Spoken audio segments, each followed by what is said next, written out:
Maybe we just all right, let's just jump right into the interview here. Here we go. And tonight, in retrospect, it's remarkable just how dishonest, how thoroughly and intentionally dishonest the media coverage of the Kyle Rittenhouse story turned out to be. All of it was a lie. Rittenhouse was not a white supremacist. He was never in a militia. He never crossed state lines with a firearm. The protest in Kenosha was not peaceful. It was a riot, chaotic and violent. Many of the rioters, by the way, carried guns. Rittenhouse was hardly alone. Rittenhouse didn't go to Kenosha looking for trouble. His father lived there. Rittenhouse himself worked as a lifeguard in Kenosha. On August 25th of last summer, Rittenhouse went downtown to stand guard over a car lot. Here's the context. The night before, police in Kenosha had done nothing as the mob burned businesses, including another car lot all the way to the ground. So this is all part of making Rittenhouse a hero. We predicted they would do it. I mean, it's just, there's really nothing even to say because we knew they would do it. So the business owner needed Kyle Rittenhouse's help. He was looking to a 17-year-old for help, if that gives you some perspective on how bad things were, and he asked for it. As Rittenhouse stood there, rioters threatened his life. Then they attempted to kill him. In the end, Rittenhouse shot 3 attackers as he tried to run to the safety of the police. A number of media outlets claimed the men Rittenhouse shot were black. In fact, all 3 were white, and all 3 had serious criminal records. When was that? It's interesting because the real even if you believe not guilty, makes sense based on the evidence. The real circumstances are much less one-sided than Tucker's making them out to be. We could go on. Again, the media coverage was, from beginning to end, a tapestry of lies. If you watched the trial last week, you know that. But what about Kyle Rittenhouse himself? It's also funny that the same people who say often that there's over-criminalization in the United States, that like, because of liberals making everything a crime and stuff, like anybody could be a quote criminal, then saying, hey, listen, at the end of the day, the people he shot were criminals. It's like, wait, I thought you said that their status as criminals is dubious and part of it is because of over criminalization. Now all of a sudden it's like, well, they were criminals after all. What is he like? Apart from his testimony in court, few Americans have ever heard his voice. Over the next hour, we're going to let Kyle Rittenhouse speak for himself. You can make up your own mind what you think. But before we start, one observation, which you can't resist making. It's hard to ignore the yawning class divide between Kyle Rittenhouse and his many critics in the media. Rittenhouse comes from the least privileged sector of our society. During high school, he worked as a janitor and a fry cook to help support his family. Last year, he got into college at Arizona State, and he's very proud of it. In the world Kyle Rittenhouse grew up in, it is not a given that kids go to college. It's not even close. Even the thing about Arizona State, wasn't it determined during the trial that that was a lie, that he's not actually attending Arizona State? Like, I remember that being an issue of contention. During the course of our long conversation, Kyle Rittenhouse struck us as bright, decent, sincere, dutiful, and hardworking. Exactly the kind of person you'd want many more of in your country. Oh, my God. He's not especially political. He never wanted to be the symbol of anything. Kyle Rittenhouse just wanted to keep violent lunatics. Not particularly political. Oh, man. From setting fire to cars. In the America he grew up in, that was considered virtuous. So if Rittenhouse seems a little bewildered at points during our interview, thinking back over the last year and what happened to him, that's probably why. A lot of the things he assumed were true about this country turned out not to be true at all. So in that way, he speaks for many of us. What? Here's Kyle Rittenhouse. So tell me, Kyle, how you wound up in Kenosha that day. Well, it actually started on August 24th. I was working. It's actually a funny story, Tucker. I'm so glad you asked. It's like a Tonight Show interview. My job as a lifeguard at the Recplex in Kenosha County, and then the riots were still going on, and a curfew was implied. So I went to Dominic Black's house, and I stayed the night over there, and saw the videos of the riots and the arson going on. What'd you think of it? It was upsetting because Kenosha is my community, and I just was upset seeing my community up in flames. Yeah, I bet you were. Right. So you're at your friend's house that night. You've come back from working as a lifeguard. Yes. And then you decide to go in. First, you're cleaning up graffiti, correct?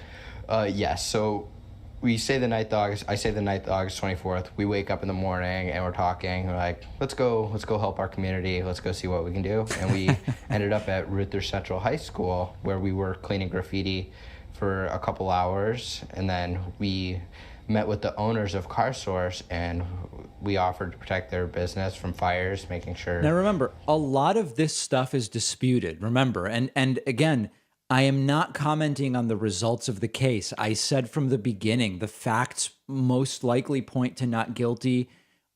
Certainly with the Huber and Grosskreutz. That's not what this is about. It's the things he's saying, like the owners of Car Source dispute that they asked him to do that. Many of you already know this stuff. The rest of their other two properties didn't get burned down like they did the night prior, and they agreed. We came back. We went back to Dominic's house and hung out there for a little bit, and then we went to Car Source to help protect the property and make sure it didn't set on fire again.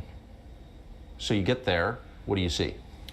When I get there, I see in the beginning, the morning of Rittenhouse Central, I see just spray paint everywhere. I see smoke coming from the Car Source that was burnt down, and it was quite upsetting because that was somebody's business that got destroyed. Yeah, it's like even with this, it's like he says, we offered to protect, they asked us to protect, and the owners say, we didn't do anything. Yeah.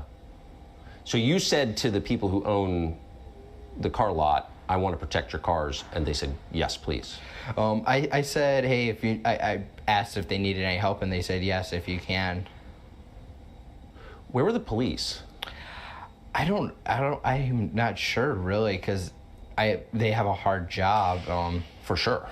But I didn't really think they got the support they needed. The National Guard should have been called. This is so stage managed and rehearsed, Like, listen, Kyle, I've been in the behind the scenes of when people are being prepared for interviews like this. And, so like the way the conversations go are, listen,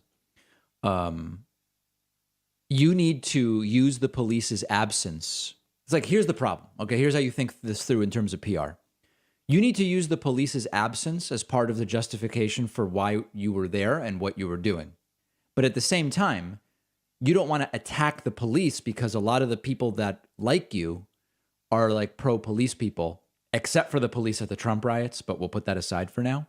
So you need to make sure that when you say that the police absence was part of why you were there, you have to defend the police by saying they were maybe absent because they have a really tough job. So that's like a stage managed, rehearsed thing. Extremely coached. And of course, you guys can tell that. And we know they did mock trials and, all this different stuff. August 23rd, but the city of Kenosha failed the community. The governor, Tony Evers. That's also a strategic thing to say. The government failed. That plays really well. Like, really, the problem you're getting to is the absence of police, but you avoid criticizing the police by saying it was a government failure. The right doesn't like government bad. So it's all very, very carefully worded. Failed the community, and there should have been a lot more resources to help with that. That's for sure. So you've been criticized for carrying a firearm into the scene, but it's obvious from the tape that a lot of people, you were not the only one with a firearm. There were rioters with firearms. Was that obvious to you? Yes. So you saw other people with guns? I did. There was a lot of people on both. Like, there were rioters with firearms. I remember one very distinctly. Joshua Zeminski was walking around with a pistol in his hand all that night with Joseph Rosenbaum. Where did you first see Rosenbaum? The first time I saw Rosenbaum was the first time he threatened to kill me. It was at the corner of the Car Source lot that I was at primarily that night, and I was asking people if they needed medical, and he came up to me and Ryan Balch, and he said, if I catch any of you MFers alone, I'm going to effing kill you. Had you ever seen him before? I have not. So you'd never seen this guy. He walks up and threatens to kill you out of nowhere. Yes. It was quite shocking. I was like, why Quite would shocking. somebody threaten to kill me? I'm just asking if people need help on both sides. I was I was there just to help anybody that needed. And shockingly, the only people I helped that night were rioters. What kind of sense did you get from Rosenbaum? I mean, that sounds deranged. When he threatened to kill me, I was like, what the heck just happened? I've never, nobody's ever threatened to kill me up until that point. And I was like, that's not something you say to somebody. How long after that was it that he tried to grab your rifle? It was about an hour and a half later. And then there was actually a second time he said to the group, he said, this is the second time he threatened to kill everybody. He said, I'm gonna effing kill you. I'm gonna cut your hearts out, you effing N-words. Cut your hearts out? Yes. Did any of the rioters try and calm him down or stop him? What I noticed is the rioters were trying to, they were disassociating with him because he was spewing the N-word around, and they just didn't seem to want to have anything to deal with him, the rioters. Yeah. So he comes, he tries to grab your rifle, he gets shot. You decide at that point, and unless I'm misremembering, you want to go turn yourself into the police. Yes. It's crazy how much stuff is being skipped over. In that sense, actually watching this interview really illuminates how, if you watched the dozens of hours of the trial the way many of us did together, I know it's not a trial. It just illuminates the propaganda nature of this interview. You could, on the other side, you could do a completely different interview where you just put up the video of him beating the crap out of a girl that's unrelated to this. You could do a character assassination of him too, if you wanted to, as opposed to of the other people. That, it's really something else. After I shoot Mr. Rosenbaum, he tried to grab my gun. I was running away. There was a gunshot behind me. After I shoot him, I run around the car because I was going to go render first aid to him. I wasn't able to. Now, even that, that's not what the video made it look like at all. He shot him once and then ran around the car to help him, but then shot him 3 more times. Is that the story here? Who knows? Because then there was a mob forming and calling for my execution to get him and kill him. And that's when I try to run to the police line and get to the police. And then I am attacked again. By the guy who kicked you? By Jump Kick Man, yes. Whose identity we didn't know. It turns out the prosecution knew it and hid it.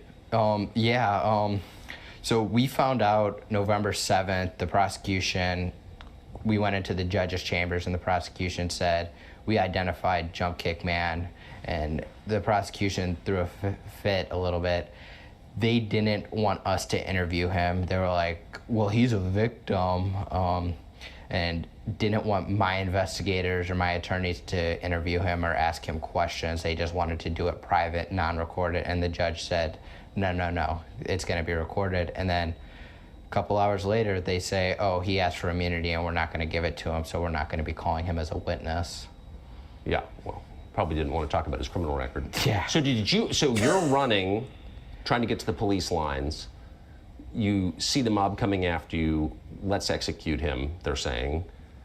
And then out of nowhere, you get dropped to the ground by the guy who kicks you in the head. Mm-hmm. Did you see him coming? I did. To backtrack a little bit, actually, as I'm running, Gage Grosskreutz came up to me with his phone and put it in my face, and he said, what are you doing? Did you just shoot that man? And I told him, I'm going to the police.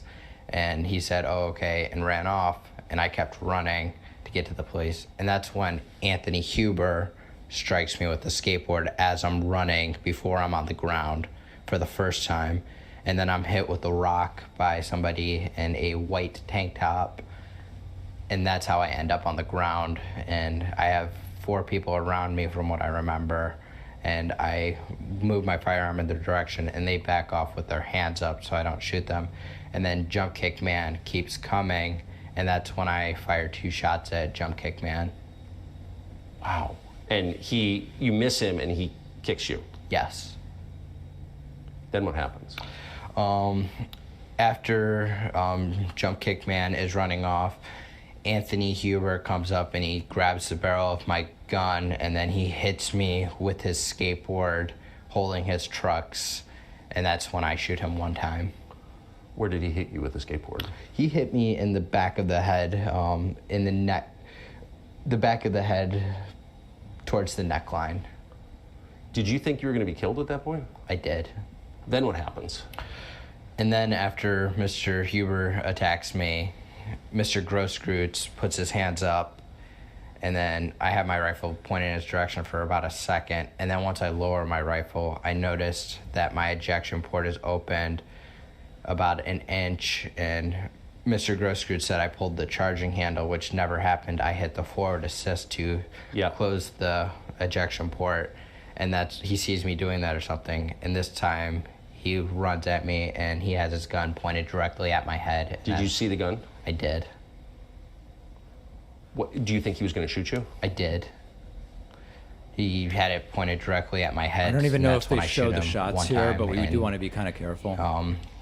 He is no longer a threat to me at that point because he ran off after I fired that shot. Yeah, they do. So I'm. Did you realize you hit him? I didn't know until later. So then what happens?